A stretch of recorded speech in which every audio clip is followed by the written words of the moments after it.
안녕하세요. 저는 공대를 졸업하고 지금은 둘째를 임신해서 태교에 집중하고 있는 40대 여자입니다. 제가 들려드릴 이야기는 저에게 불과 몇 년 안 되어 일어난 일들이며 사건의 일부는 현재 진행 중입니다. 그래서 더욱 사연을 올리기가 두렵기도 하고 주변에서 알아볼까봐 자세하게 쓰기 어려운 점 이해 부탁드려요. 하지만 그냥 조용히 넘어가기엔 제 속이 문드러질 것 같고 혹여라도 이 사연을 보시고 마음에 짐이 있으신 분들은 시원하게 해결하시라고 용기 내봅니다. 지금부터 제 기가 막힌 이야기를 시작해 보겠습니다. 처음에 말씀드렸다시피 저는 공대를 졸업했습니다. 공대 특성상 남자 비율이 훨씬 높아서 저는 대학 다닐 때 참 인기가 많았었어요. 솔직히 어디 가서 빼어나게 예쁜 얼굴은 아니지만 못났다는 소리는 단 한 번도 들어본 적 없었습니다. 대학 생활을 하면서 살면서 이렇게 많은 고백을 받아볼 일이 있을까 싶을 정도로 대시를 많이 받았습니다. 하지만 그 당시에 저는 연애에는 딱히 관심이 없었고 통금까지 있었을 정도로 아버지께서 엄하셨기 때문에 엄두도 내지 않았죠. 보통은 제가 한두 번 거절하면 다들 물러서곤 했는데 딱 한 선배만큼은 제가 귀찮을 정도로 저한테 들어붙었습니다. 그 선배 이름은 김주은이었어요. 솔직히 성격이 별로 좋아 보이진 않아서 친하게 지내거나 그런 일은 없었던 선배였습니다. 생긴 건 그래도 잘생긴 편에 속하긴 하는데 은근히 느껴지는 약간 날라리의 기운이 있었다고 하시면 이해하기 쉬우실까요? 굳이 성격 이야기를 한 건 툭하면 후배들 불러다가 인사 안 한다고 기합 같은 걸 주기도 하고 억지로 동기들에게 술을 먹이기도 하고 그랬어요. 그래서 참 사람이 덜 됐구나 하고 생각했었는데 싸움도 꽤 잘하는지 다른 선배들도 주은 선배한테는 함부로 못하더라고요.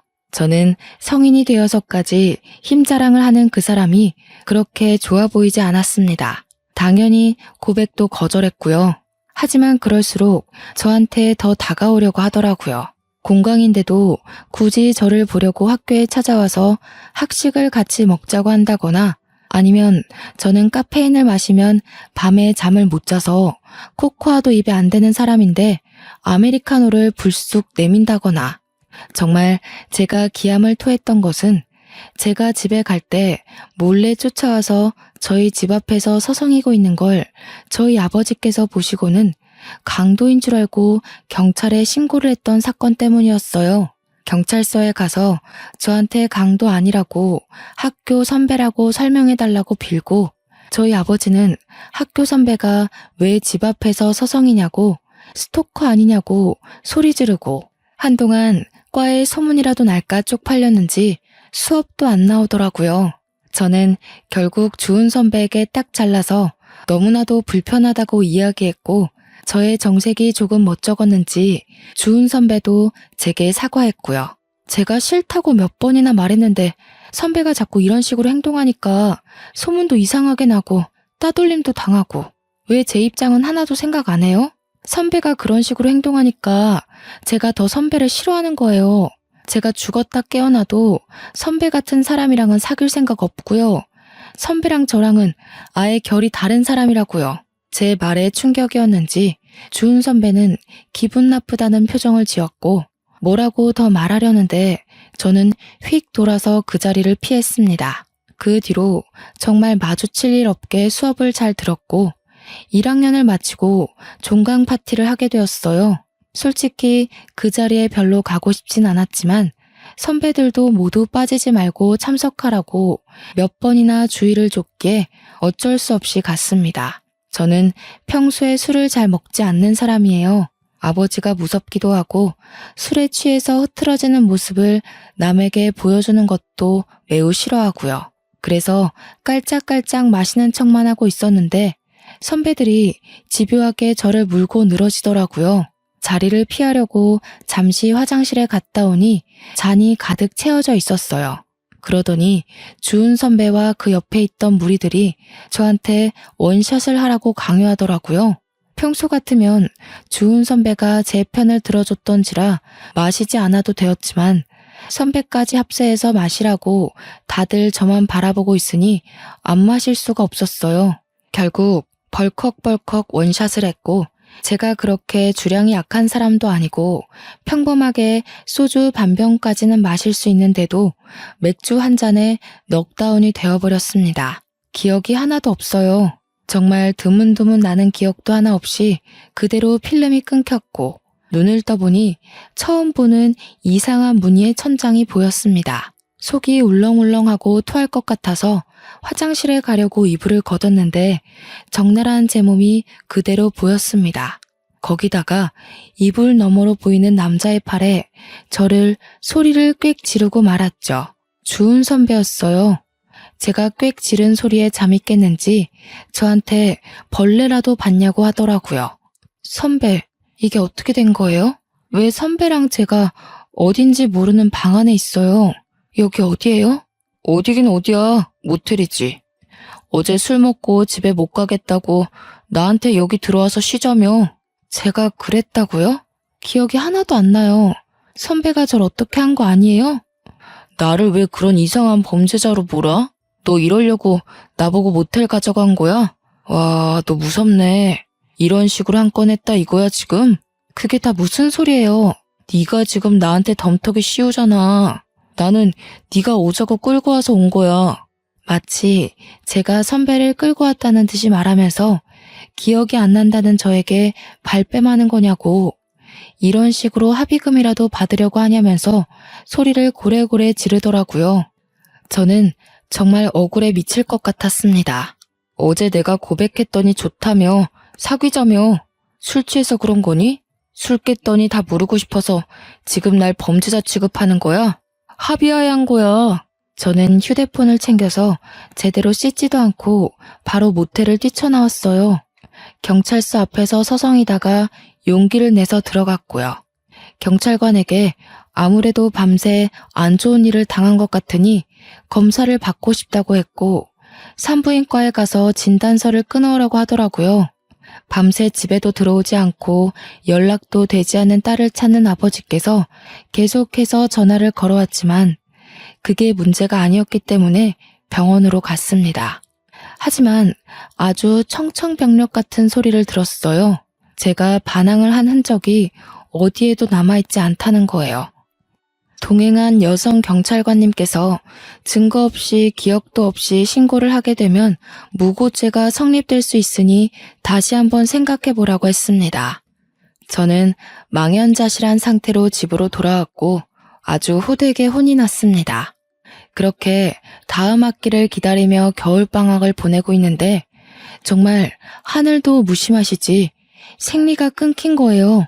저는 벌벌 떨면서 임신 테스트기를 했고 정확하게 두 줄이 뜨는 걸 보고 기절할 뻔했습니다. 저는 가족들에게 알리지 않고 주은 선배에게 먼저 연락을 했어요. 선배, 저 좀 만나요. 그래, 우리 만나서 오해를 좀 풀자. 저는 주은 선배를 동네 카페에서 기다렸고 30분이 지나서야 헐레벌떡 선배가 도착했습니다. 저의 얼굴이 어두워졌는지 무슨 일 있느냐고 물어보더라고요. 선배, 저 임신했어요. 하지만 이제 겨우 20살이고 아직 학교도 1년밖에 다니지 못했어요. 그러니까 애를 지워야 해요. 도와주세요. 그게 무슨 말도 안 되는 소리야. 내가 책임질게. 현실적으로 생각해요. 지금 우리 대학생이라고요. 그게 무슨 문제야. 나는 군대도 다녀왔고 이제 1년만 더 학교를 다니면 졸업이야. 너 출산할 때쯤엔 나도 취업을 할 수 있어.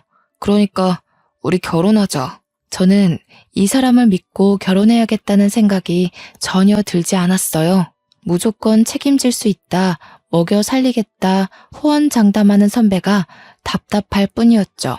계획도 전혀 없고 그렇다고 집안이 넉넉한 것도 아니고 선배나 저나 그저 부모님께 손 벌려 학교를 다니는 그런 어린애였을 뿐인걸요. 하지만 선배는 쇳불도 당김에 빼랬다면서 그 자리에서 바로 저희 집으로 갔어요. 당연히 오랜만에 외출한 딸이 남자를 하나 덜컥 데려왔으니 저희 집도 난리가 났죠. 거기다가 주은 선배가 아무런 준비도 안 됐는데 다짜고짜 제가 임신한 사실을 알렸어요. 제가 미경이 남자친구입니다. 미경이가 임신을 해서 저희 결혼하겠습니다. 20살밖에 안 된 딸이 임신을 했다니 그것도 밤이고 낮이고 하루 종일 해코지는 당하지 않을까 금이야 오기야 했던 딸이 임신이라니. 저희 어머니는 뒷목을 잡고 주저앉으셨고 아버지는 화가 나서 선배를 발로 찼어요. 선배는 그런 수모를 당하는 와중에도 꿋꿋하게 결혼을 해달라고 버티고 있었습니다. 이성을 찾은 부모님께서 한동안 말이 없으시다가 한숨만 푹푹 내쉬고 어머니는 눈물까지 흘리셨어요. 그런 모습을 보면서 저도 눈물이 쉴 새 없이 흘렀습니다. 하지만 이미 임신은 했고 남자는 결혼하겠다고 하는 마당에 저희 부모님께서 뭘 더 어쩔 수 있었겠어요. 저에게 후회하지 않겠느냐 물었고 저는 아무런 대답도 못했습니다. 솔직히 후회할 것 같았어요. 하지만 잉태한 새 생명을 지우자니 그것도 못하겠더라고요. 결국 저는 학교에 휴학기를 내고 결혼과 출산을 준비했습니다. 산부인과에 가니 임신 5주차라고 하더라고요. 아이의 심장 소리는 2주 뒤에는 들을 수 있을 거라면서 작은 점이 찍힌 초음파를 보여주는데 또 눈물이 나더라고요. 제가 산부인과를 가든 어딜 가든 제 옆에 꼭 붙어서 저희 부모님께 계속 손에 물 한 방울 묻지 않게 잘해주겠다고 당당하게 말하는 선배가 그제서야 조금 든든해졌어요. 꼭 행복하게 해줄 거라면서 저를 보고 씩 웃는데 그 모습이 조금 멋져 보이긴 하더라고요. 아직 학생의 신분이고 더군다나 어린 나이에 혼전 임신해서 결혼한다는 사실이 조금 부끄러워서 결혼식은 따로 올리지 않았습니다. 혼인신고만 올리고서 선배가 살고 있던 원룸에서 신혼살림을 시작하게 되었어요. 원룸의 환경은 솔직히 좋지 않았고 당장 집을 구할 만큼의 돈은 융통할 수 없어서 어쩔 수 없이 들어가 살게 되었습니다. 선배의 본가는 경상도였어요. 그래서 학교 생활을 위해 서울에서 자취를 하고 있었던 거였죠. 제가 배가 점점 불러오고 아이가 태어나면 원룸에서 키울 수는 없었기 때문에 친정으로 들어가겠다고 말했습니다. 여기 방음도 안 되고 시설도 별로여서 아이를 키우기 힘들 것 같아요. 그러니까 친정집에 들어가서 출산 준비를 하면 좋을 것 같아요. 그게 무슨 소리야? 너 내가 3대 독자인 건 알고 있지? 친정 들어가서 출산 준비한다고 하면 우리 엄마 뒤로 넘어간다. 그러지 말고 나는 여기서 졸업할 때까지만 공부 마치고 돌아갈 테니까 너는 우리 본가에 가 있어. 친정이 코앞인데 굳이 경상도에 있는 시댁에 들어가라고요? 너는 이제 출가 외인이잖아.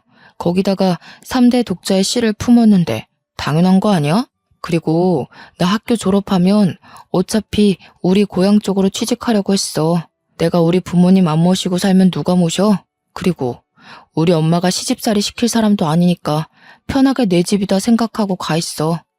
저는 정말 내키지 않았지만 이미 시댁과도 말이 다 끝난 상태였는지 시어머니께서 제게 연락이 왔어요. 아가 언제 오니? 미리 집도 다 정리해 두었단다. 짐부터 먼저 내려보내든가 어른들 너무 오래 기다리게 하는 거 아니다. 저는 그 말에 어쩔 수 없이 친정의 좋은 말로 포장해서 경상도에 홀로 내려가게 되었습니다. 만삭에 몸을 하고 내려가니 처음에는 너무나도 잘해주셨어요. 여기가 천국이다 싶을 정도로 먹고 싶은 거 다 해주시고 어머님이 식당을 운영하셔서 그런지 정말 손맛이 좋았습니다. 저는 오길 잘했다 할 정도로 편안하게 지내다가 무사히 출산을 했고 조리원까지 잘 갔다가 왔습니다. 저희 부모님께서도 그 사이에 2번 다녀가셨고요. 떡두꺼비 같은 아들을 낳아오자 시댁에서는 경사가 따로 없다면서 잔치까지 열어주셨어요. 출산하느라 고생했다면서 값비싼 가방도 하나 사주셨고요. 저는 처음이 조금 어긋나긴 했지만 결과적으로는 아주 좋은 집안에 시집왔다고 생각했습니다. 하지만 그것도 아주 잠깐이었죠. 제 몸조리가 끝나갈 때쯤 시어머니께서 틈만 나면 저를 식당으로 불려다가 일을 시키셨어요. 처음에는 갑자기 직원이 일을 관둬서 도와달라, 손님이 많아서 손이 모자르다, 알바가 휴가 갔다 이런 이유였지만 나중에는 이유 없이 불러 일을 시키셨죠. 처음에는 한두 시간만 아이를 업고 일을 하면 됐는데 나중에는 대여섯 시간씩 저를 부려먹더라고요. 남편은 제게 3개월만 있으면 내려간다고 했지만 저는 그 시간이 너무나도 지옥 같았어요. 하루는 삭신이 쑤셔서 도저히 못하겠다고 하니 시어머니께서 제게 욕을 한 사발 붓는 거예요. 저는 깜짝 놀랐습니다. 살면서 그런 욕을 들어본 게 처음이었어요. 사투리를 팍팍 썩어가면서 얼마나 찰지게 욕을 하던지. 제가 진짜 너무 놀라서 아무 말도 못하고 멍하니 듣고만 있었다니까요. 아무짝에도 쓸모가 없는 년. 네가 아들이 아니라 딸을 낳았으면 아주 내쫓아버리는 건데. 어머님, 저한테 왜 그런 식으로 말씀하세요? 그동안 네가 우리 4대 독자를 임신하고 있었으니까 못 부려먹었지. 나 때는 애 낳고 다 밥 깔고 일하고 그랬어. 시대가 어느 시대인데 아직도 그런 소리를 하셔요. 어마마? 시대가 무슨 소용이야? 시애매가 일하라고 하면 냅다 엎드리고 일하는 거지. 애기 안고 도대체 찌개를 왜 못 날려? 서울 깍쟁이는 이래서 안 된다고 혀를 끌끌 차셨죠. 저는 성취하는 몸으로 다리가 퉁퉁 붓는 것을 느껴가면서 일을 했습니다. 조금만 버티라던 남편은 주말에 내려오지도 않았어요. 저는 학교 선배들과 동기들에게 잘 지냈느냐면서 안부 연락을 하면서 혹시 주은 선배는 학교 생활 잘하느냐고 물어봤죠. 학교 사람들은 제가 남편과 결혼해서 아이를 낳는다는 사실을 아예 모르고 있을 거라 생각했어요.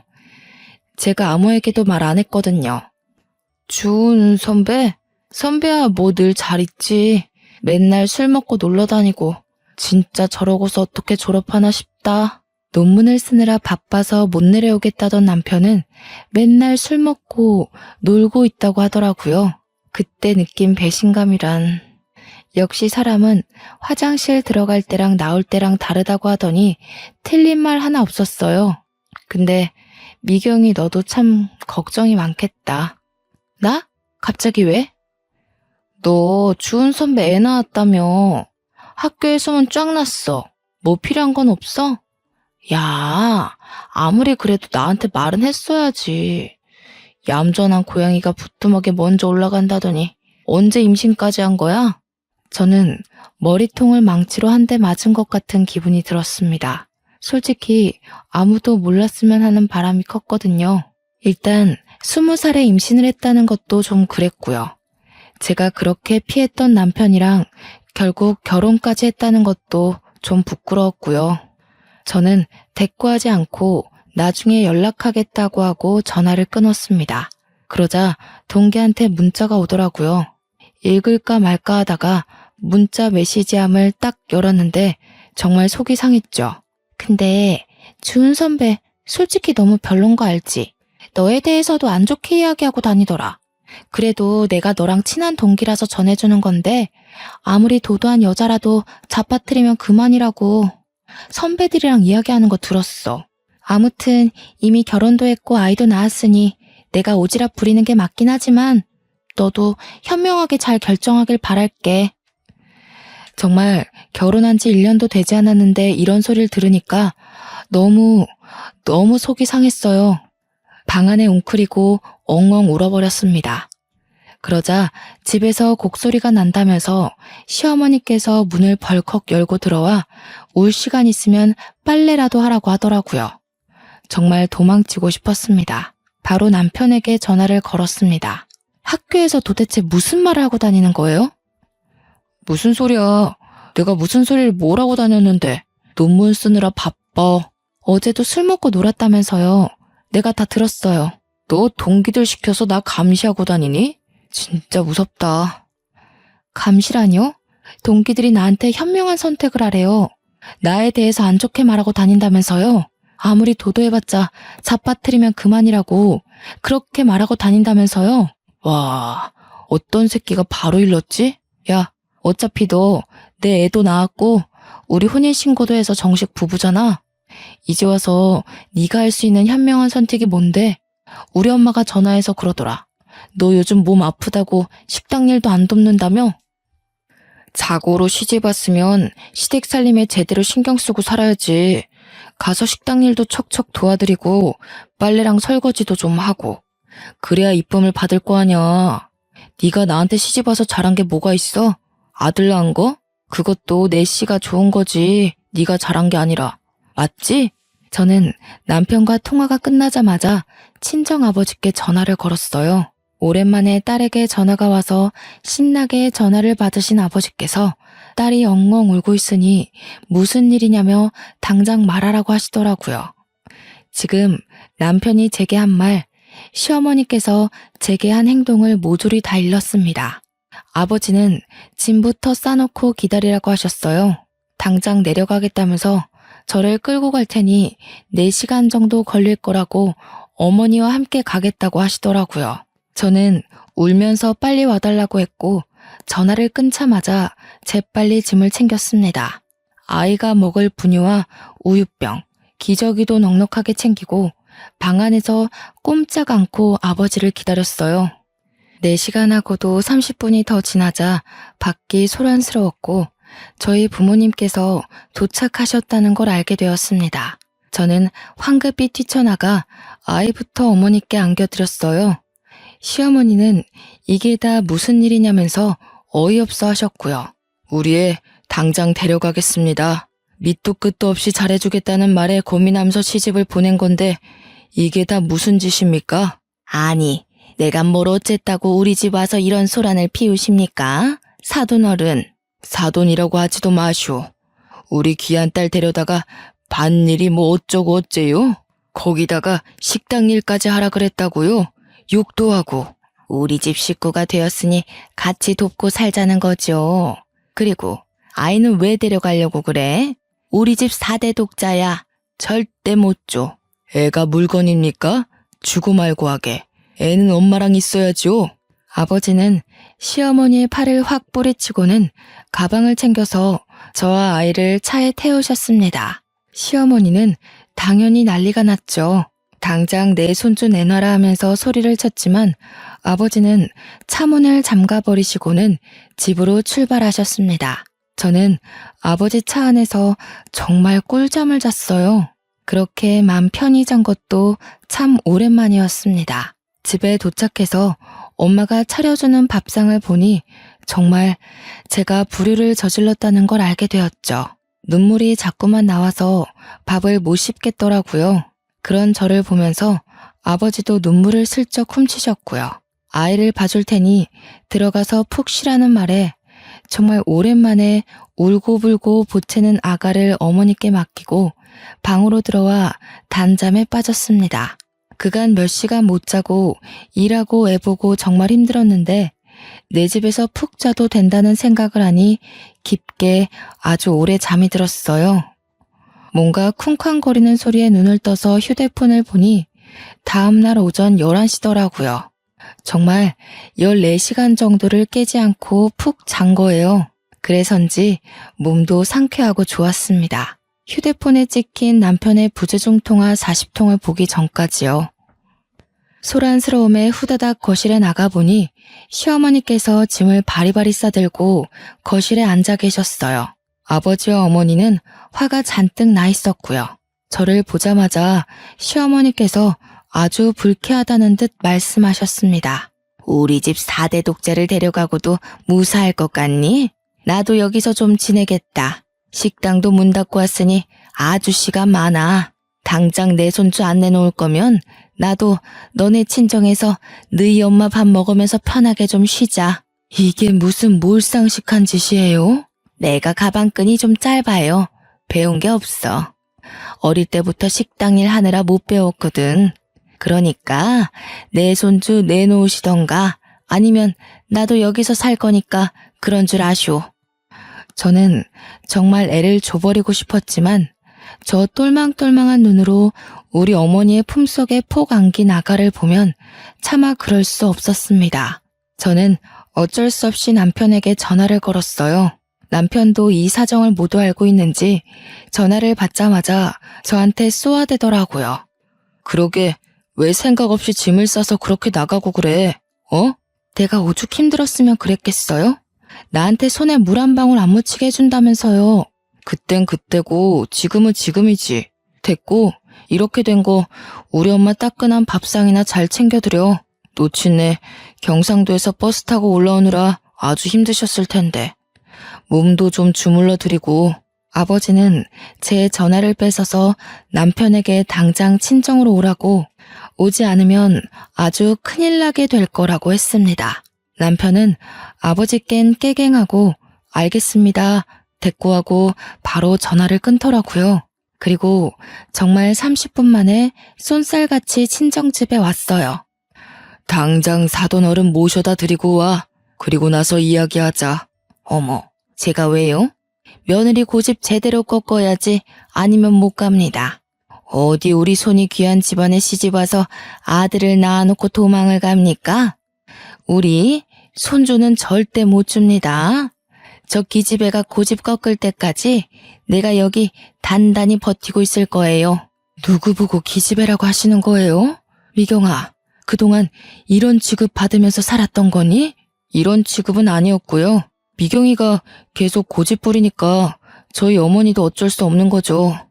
다들 화내지 마시고 미경이도 친정에서 몸 좀 편하게 있고 저희 어머니도 여기서 손주 보면서 식당 일도 좀 쉬시고 하면 좋죠. 장모님께서 저희 엄마 몸보신 좀 해주세요. 맛있는 거 좀 대접해 주시고. 남편의 말에 화가 나신 아버지는 남편의 뺨을 치셨고, 시어머니는 그 모습을 보고 제 머리채를 잡고 난리를 치셨습니다. 제 머리채가 잡히자 저희 어머니는 시어머니의 머리채를 잡았고요. 남편은 뜯어 말린답시고 낑겨서 낑낑거렸고요. 저희 아버지는 그대로 경찰을 불렀습니다. 경찰이 오고 온 가족이 만신창인 채로 조서를 썼고요. 저희 아버지는 당장 이혼하라고 엄포를 놓았습니다. 물론 저도 이혼하고 싶은 생각이 굳건했고 시어머니만큼은 죽어도 안 된다 하셨지만 아버지께서 안 되면 소송이라도 불사하겠다 하셨죠. 경찰서까지 온 마당에 뭐가 더 두렵겠습니까? 하지만 먼저 손을 올린 게 저희 아버지였기 때문에 시댁에서는 그걸 빌미로 아이의 양육권을 달라고 요구했습니다. 결국 합의 이혼으로 끝나지 않아서 소송을 걸게 되었고요. 아버지의 사건과는 별개로 이혼 소송이 진행되었고 당연히 친권, 양육권 모두 아이가 어려 저에게 오게 되었습니다. 저는 그렇게 지긋지긋한 2년을 보내고 화려한 돌싱이 되었습니다. 고작 2년밖에 지나지 않았다는 게 2년 동안 일어난 일이라는 게 놀라웠죠. 저는 당당하게 학교에 복학 신청을 냈습니다. 어차피 다 알려졌다고 해도 저만 당당하면 되는 거 아니겠어요? 이혼 소송에서도 승소했고요. 저는 지은 죄가 없기 때문에 더 당당할 수 있었어요. 저를 알아보는 동기와 선배들도 있었지만 오히려 제가 떳떳하게 나가니 제게 전 남편에 대한 이야기를 묻지 않더라고요. 저는 그렇게 23살 나이로 2학년으로 복학했고 무사히 26살에 졸업까지 하게 되었습니다. 제가 졸업할 즈음 담당 교수님께서 대학원으로 진학할 것을 권유해 주셨고 저는 가족들과 상의 끝에 대학원을 가기로 했습니다. 때마침 어린이집에 자리가 나서 아이를 어린이집에 맡길 수 있었거든요. 대학원에 가니 저와 엄청 친했던 건 아니지만 그래도 안면이 있던 선배가 연구실에 있더라고요. 그 선배 덕에 저는 연구실에 적응을 잘할 수 있게 되었고 팀의 주축인 선배를 따라서 논문 주제도 정할 수 있었고요. 그렇게 1년, 2년 시간이 지나고 선배가 논문을 완성하면 이제 연구실도 떠나게 되어 다 같이 송별회라도 해야 하는 것 아니냐고 이야기를 나누고 있는데 선배가 대뜸 저에게 그러지 말고 연애를 하자고 하더라고요. 저는 그래 어차피 연애뿐인데 뭐 어떤가 싶어서 선배와 사귀기로 했어요. 사귀는 동안 참 선배가 괜찮은 사람이라는 걸 느꼈습니다. 아이 때문에 급하게 제가 약속을 깨버리는 날에도 화를 낸 적 없고 아이가 아파 응급실에 가야 할 때도 발벗고 나서주곤 했어요. 아이에게 아빠가 필요한 순간에 선배가 그 자리를 채워주었습니다. 그렇게 연애를 계속 해오면서 저도 모르게 선배에게 참 많이 의지했던 것 같아요. 헤어지는 게 무섭고 두려워지더라고요. 그러던 어느 날 선배의 연구 결과를 인정받아 대기업에 취업이 확정되고 선배네 부모님께서 대뜸 저를 보고 싶다고 했다고 하시더라고요. 연애만 하자더니 나이도 이제 30 중반을 넘겼으니까 집에서 궁금하신가 봐. 저 또한 30을 넘긴 나이였고 저희 집에서도 은근히 남자 없느냐고 물어보던 와중이라 믿져야 본전이다 싶어서 만나보겠다고 했습니다. 솔직히 긴장 안 했다면 거짓말이죠. 과일 바구니까지 사서 투피스 쫙 빼입고 선배네 집을 방문했어요. 아니, 왜 이제 왔어? 너무 잘 왔어. 어떤 사람인지 궁금했는데 딱 내가 예상한 대로야. 안녕하세요. 이미경이라고 합니다. 얘기 많이 들었어요. 일단 밥 먹읍시다. 정성스럽게 차려진 밥을 먹고 제가 사온 과일을 다 같이 나눠 먹고 있는데 아주 고민하시더니 선배네 부모님께서 제게 넌지시 물어보셨어요. 아기가 벌써 초등학생이라고 들었는데 아무래도 아이가 더 크기 전에 재혼을 해야 아이랑 사이도 틀어지지 않고 더 돈독해지지 않을까? 우리들이 그렇게 꽉 막힌 사람들은 아니라서. 연구원 부부가 얼마나 멋있어. 신혼집도 서울에다가 해줄 수 있고. 그쵸 여보? 아유 말 맞다나. 결혼만 한다고 하면 내가 가진 저 강남 아파트 명의 바로 돌려줄 수 있지. 명의도 내가 통 크게 반반 해줄 수 있어요. 다음에는 아이도 한번 데려오면 좋겠는데 내가 할아버지 되는 거 아니야? 저는 너무나도 당황스러웠습니다. 분명 선배는 결혼 생각 없는 것 같았는데 저는 의문이 가득한 눈으로 선배를 보니 모른 척하며 제 손을 꽉 잡더라고요. 전 남편처럼 말로만 잘하겠다, 호강시켜주겠다 하는 것보다 더 마음으로 느껴지는 든든함이 있었어요. 저는 그렇게 다시 한번 결혼을 하게 되었습니다. 이번에는 드레스도 제대로 입어보자면서 결혼식 준비를 단단히 했고 웨딩 촬영도 아주 이쁘게 찍었고요. 소식을 들은 전 남편이 결혼식에 깽판 치러 오겠다면서 동기들에게 고래고래 선포를 했다고 하더라고요. 저는 솔직히 너무나도 겁이 났지만 대형 로펌을 운영하고 계신 시부모님께서는 걱정 말라고 변호사 부부의 무서움을 보여주겠다고 싱글벙글이시더라고요. 그렇게 결혼식 당일이 되었고 전 남편의 흔적은 찾아볼 수도 없었습니다. 선배와 저는 신혼여행을 가고 나서야 진짜로 전 남편이 결혼식장에 왔었다는 이야기를 들었어요. 동기가 전해주더라고요. 아니, 나는 진짜 그런 뻔뻔한 인간 처음 봤다. 그 인간 학점 말아먹고 결국 취직 안 돼서 아직도 백수로 산다고 하던데? 거기다가 결혼식 와서는 깽판을 논내만에 하더니 갑자기 저승사자라도 본 듯 헐레벌떡 도망치더라? 어이가 없었어. 아무튼 결혼 축하해. 저는 신혼여행을 다녀와서 남편과 아이와 함께 셋이 깨볶는 신혼을 보냈어요. 혹여라도 둘만의 시간이 필요할까 시부모님께서는 저희 아이를 데리고 놀러도 다녀오시고 로펌에 초대해서 구경도 시켜주시고 정말 너무 감사하게 아낌없이 사랑을 주셨습니다. 하루는 급하게 시아버지께서 서류가 필요하다고 로펌에 좀 가져다 달라고 하셨어요. 너무 미안해하면서 말씀하시길래 괜찮다고 서류를 확인하고 바로 로펌으로 달려갔습니다. 아버님의 사무실 문을 딱 여는데 웬 모자가 무릎을 꿇고 빌고 있더라고요. 그 뒷모습이 익숙해서 누구지 하는 와중에 아버님께서 저를 부르셨습니다. 우리 며느리 왔어. 서류는 여기다가 주고 잠시 게스트룸에 기다려줄 수 있겠니? 정 변호사, 경비원 불러서 이분들 좀 밖으로 모셔다 드리게나. 여기서와 이러셔도 아무 소용 없습니다. 저희 의뢰인께서는 강경하시고 소송을 취할 생각 없으십니다. 제발 한 번만 살려주세요. 제가 여기서 이런 소송에 휘말리게 되면. 저는 그 익숙한 소리에 남자의 얼굴을 들여다보니 전 남편이지 뭐예요. 옆에 무릎을 같이 꿇고 있었던 건 전 시어머니였습니다. 아니, 네가 여기 어떻게... 예, 잘됐다. 우리 아들 좀 살려주라. 네가 여기 변호사님이랑 잘 아는 사이니? 응? 저희 며느리입니다만. 어떻게 아는 사이니? 예전에 말씀드렸던 제 전남편이에요. 결국은 무슨 죄를 지었는지는 몰라도 여기서 이렇게 만나게 되네. 다 오해란다. 우리 아들 착한 앤 거 너도 잘 알잖니. 억울하게 누명을 써서 뭐 술잔에 수면제를 타서 나쁜 짓 하고 그러래 아닌 거 너도 잘 알지? 어떤 몹쓸 꽃뱀이 우리 아들 가지고 한탕 하려고 그런 누명을 씌워서 고소를 했지 뭐냐. 술에 수면제를 탔다고요? 그래.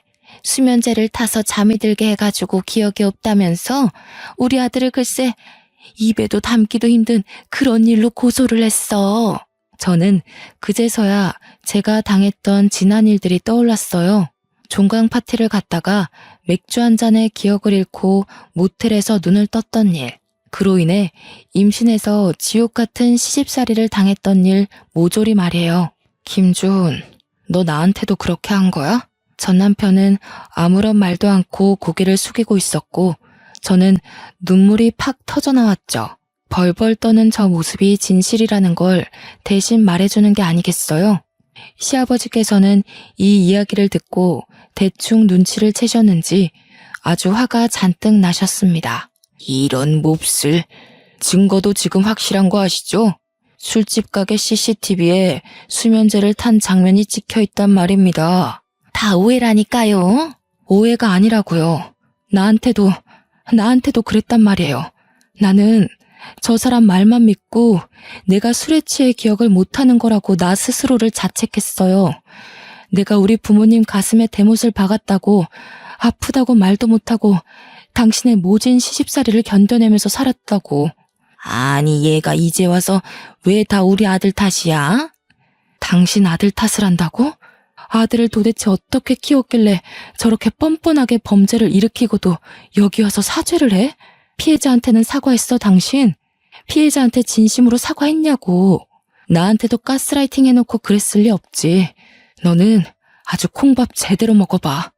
제 눈치를 보면서 이러지도 못하고 저러지도 못하는 전 남편을 보고 저는 확신을 했고 경비원에게 끌려나가는 두 사람을 보면서 복수를 결심했습니다.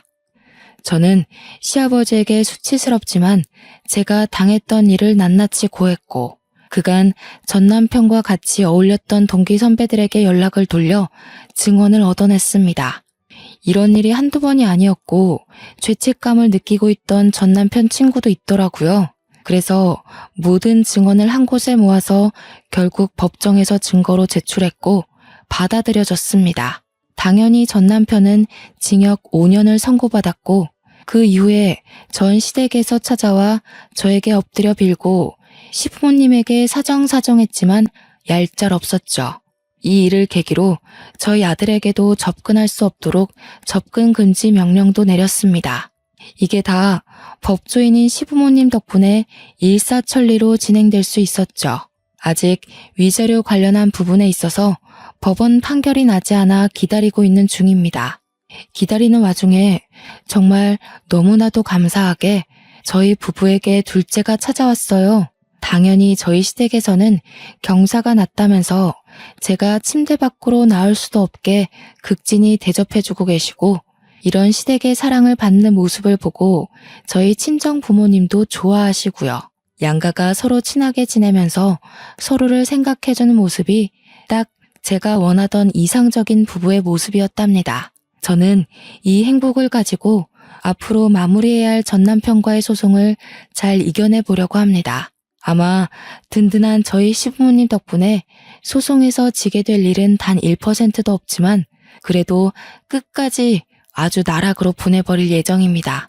5년형을 받고도 반성을 하고 있는지 어쩐지 전 시어머니께서 매번 그렇게 면회를 간다고 하시더라고요. 둘이 아주 부둥켜 앉지만 않았지 울고불고 한다고 하던데 남의 눈에서 눈물을 그렇게 뽑아댔으니 지들 눈에서는 피눈물 흘려야죠. 저도 마음 아주 단단히 먹고 이겨낼 겁니다. 도와주는 가족들이 옆에 있으니까요. 지금까지 제 이야기를 들어주셔서 너무나도 감사합니다.